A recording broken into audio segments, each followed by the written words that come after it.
해외 동포들을 위한 재외동포청 신설이 확정되면서 유치전이 본격화하고 있습니다. 인천광역시도 최적지임을 강조하며 다양한 활동을 펼치고 있습니다. 아울러 에이펙 정상회의 유치에도 팔을 걷어붙였는데요. 유정복 인천광역시장 오시고 자세히 들어보겠습니다. 어서 오십시오. 안녕하십니까? 네, 안녕하세요. 네, 재외동포청 신설을 위해서 뛰고 있다라고 네. 들었습니다. 먼저 경쟁력, 이래서 인천이다라고 얘기를 좀 해주셔야 될 것 같습니다. 저는 재외동포청이 유치를 통해서 재외동포청 업무를 잘 볼 수 있는 데가 돼야 되지 않겠습니까? 그럼 인천은 120년 전에 이미 이민을 하와이로 가기 시작해서 이민사의 출발점이긴 역사적인 그런 것도 갖고 있지만은 지금은 세계적인 인천국제공항을 통해서 재외동포들이 바로 한국에 들어오고 또 나가고 하는 편의성이 있고 또 인천은 그런 재외동포청을 유치하기 위한 충분한 인프라를 갖추고 있습니다. 제일 중요한 거는 해외에 계신 우리 재외동포들이 어디에 재외동포청이 설치되면은 가장 편리하게 업무를 보고 또 유익하느냐 하는 문제 아니겠습니까? 근데 이미 작년 10월 달에 72개국의 세계 한인 회장단들이 인천에 전부 모였습니다. 그때 인천이 적지다고 이미 동의를 해주셨고 작년에 제가 10월에 독일에 가서 25개국 한인 회장단들이 모두 인천이라는 그 최적지에 지지 선언을 해주셨습니다. 네. 그 외에도 뭐 홍콩 또 호주 뭐 하와이 모두가 다 인천을 최적지라고 하는 이유는 바로 인천이 재외동포청이 돼야만이 해외동포들에게 굉장히 좋은 그런 행정 서비스라든가 편익이 증진되기 때문에 그렇습니다. 인천이 최적지다 하는 데는 뭐 이론의 여지가 없는 것 같습니다. 네. 에이펙 정상회의 유치 활동도 진행 중이시잖아요. 이것도 인천이 가지는 강점 어떤 것이 있습니까? 네, 에이펙 정상회의는 뭐 한국을 비롯해서 미국, 일본, 중국, 러시아 등 아시아 태평양 연안 25개국의 경제 협력체 아닙니까? 이게 세계 GDP의 50%가 넘습니다. 네. 이런 중요한 협력체인데 2025년에 우리나라에서 개최하는 것으로 결정이 됐습니다. 이제 국내 도시 간의 경쟁이 있는데 이 역시 이 에이펙을 열기에 가장 적합한 인프라를 갖추고 있어야 되고 또 이를 통해 갖고 경제적 효과를 극대화시켜 나가야 되는데 이미 인천은 아시안 게임을 비롯해서 여러 국제 행사를 치렀고 올해 5월 달은 ADB 총회도 합니다. 그런 경험뿐만이 아니라 정상들만 오는 게 아니라 수많은 이제 재계 정계 인사들이 오게 되는데 그러면 이 접근성 문제를 또 얘기하지 않을 수가 없습니다. 공항과 항만을 갖고 있는 인천이 최적지고 이미 회의 장소를 비롯한 이런 정상회의를 하기에 충분한 여건을 갖추고 있고 네. 또 이제 정상들이 오면은 뭐 대통령하고 양자회담 등이 계속 이어지지 않겠습니까? 그러면 용산하고의 접근성이 가깝고 그렇기 때문에 에이펙 정상회의도 인천에 유치하는 것이 인천뿐만 아니라 대한민국으로 해서 가장 합리적인 선택이다 이렇게 생각을 하는 겁니다. 예. 최근에 이제 지자체들은 어떠한 산업 단체 아니면 여러 가지 뭐 말씀하신 것처럼 재외동포청 같은 걸 빨리 유치해야 된다. 좀 살려야 된다. 우리 지자체를 살려야 된다. 이런 고민을 좀 많이 하시는 것 같은데 특히 반도체 특화단지 같은 경우도 고민을 많이 하신 것 같더라고요. 이 반도체 산업은 어떻게 육성하실 계획을 갖고 계십니까? 네, 지금 자꾸 유치 문제가 계속 나오는데요. 네. 이 반도체는 바로 대한민국의 미래로 가기 위해서 굉장히 중요한 전략 산업 아닙니까? 정부에서 이제 반도체 특화 단지를 이제 선정을 하도록 되어 있는데 네. 인천은요. 이 반도체 이제 전공정이 있고 후공정이 있는데 후공정 분야에서 세계 2위, 3위 기업이 인천에 있습니다. 그리고 반도체 소위 말하는 후공정의 소부장이라고 소재, 부품, 장비 이 1,300개 업체가 인천에 있고 인천 수출 1위 품목이 반도체입니다.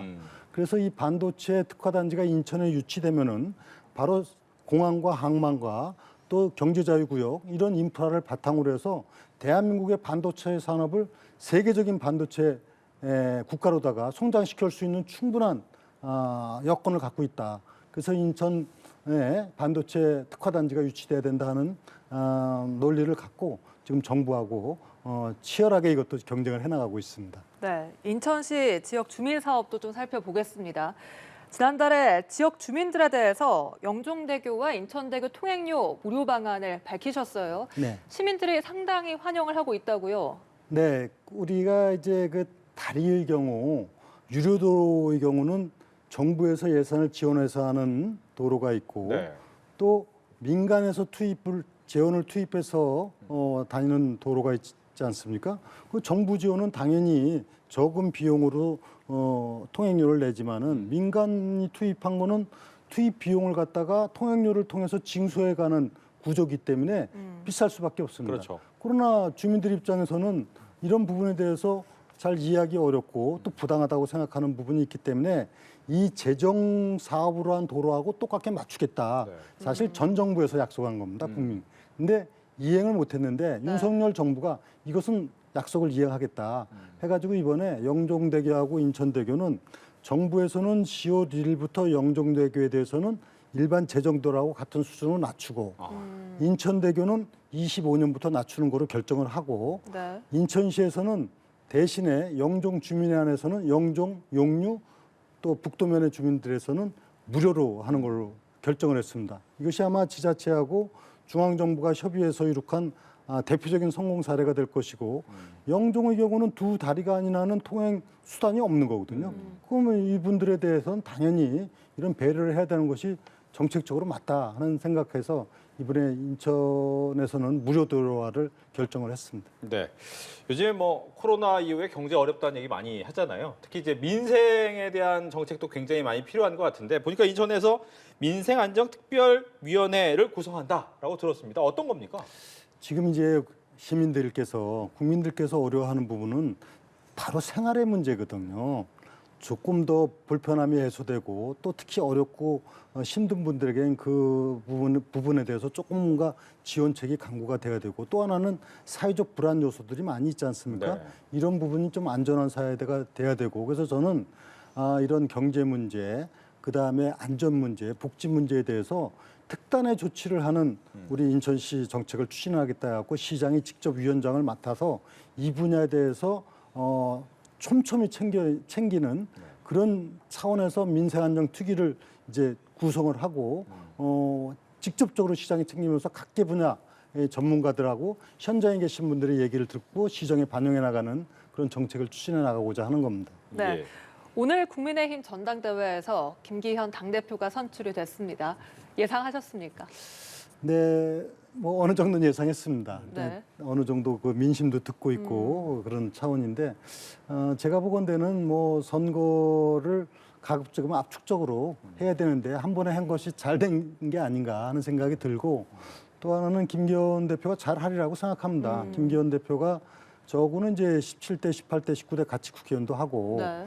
또 울산시장 전에 할 때 또 저는 인천시장을 하고 네. 해서 아주 서로가 잘 압니다. 근데 이 김기현 대표가 대단히 합리적이고 많은 경험을 갖고 있는 데다가 예. 지금 이번에 당원들이 1차 투표로 김기현 후보를 대표로 선출한 배경에는 우리 국민의힘이 이번에 윤석열 정부를 꼭 성공시켜야 된다. 그래서 진정한 정권 교체를 매듭을 질 수 있도록 하는 그런 힘을 발휘하도록 해야 된다는 그 여망이 모여진 게 아닌가 저는 이렇게 생각하고 김기현 대표도 저도 오늘 전당대회 갔다 일로 왔습니다만 네. 정말 우리가 전부 다 하나로 좀 통합의 힘을 발휘해서 윤석열 정부를 성공시키고 내년 총선 승리를 통해서 대한민국의 건강한 발전적인 미래를 만들어가자는 역설을 했는데 뭐 김 대표께서 잘 하시리라고 저는 생각을 합니다. 예. 네. 끝으로 하나만 더 질문 드릴게요. 보면 의원도 하시고 또 김포라는 지역에서도 시장을 해보시고 또 큰 인천광역시로 가서도 시장을 하고 계십니다. 아무래도 인천광역시에 대한 자랑을 좀 해주셔야 될 것 같은데 인천광역시 어떤 게 좋습니까? 한마디로 해서 지금 특별시, 광역시, 대도시 중에서 인구가 늘어나는 지역은 인천입니다. 그건 왜 그러겠습니까? 인천은 기회의 땅이고 미래의 희망이 있기 때문에 그런 건데 네. 인천은 지금 잘 갖춰진 그 인프라, 공항, 항만, 경제자유구역 이런 부분을 토대로 해서 세계적인 도시로 뻗어나가는 그런 잠재력과 가능성이 가장 높은 지역입니다. 저는 이것을 10분 살려서 인천의 꿈을 실현시켜 나가는 것이 대한민국의 미래다 하는 비전을 설정해서 가고 있는데 우리 인천은 정말 다른 데하고 제가 좀 뭐 심하게 얘기하는지 모르지만 비교 불가능한 경쟁력을 갖고 있다. 이 잠재력을 살려나가자. 그런 것이 이제 인천 시민들의 지금 인천에 대한 보는 시각과 또 앞으로의 기대, 여망이라고 생각하고 아마 이런 인천의 꿈이 실현되리라고 저는 생각하고 시장으로서 역할을 다 하고 있습니다. 네, 알겠습니다. 지금까지 유정복 인천광역시장 모시고 이야기 나눠봤습니다. 오늘 말씀 고맙습니다. 감사합니다.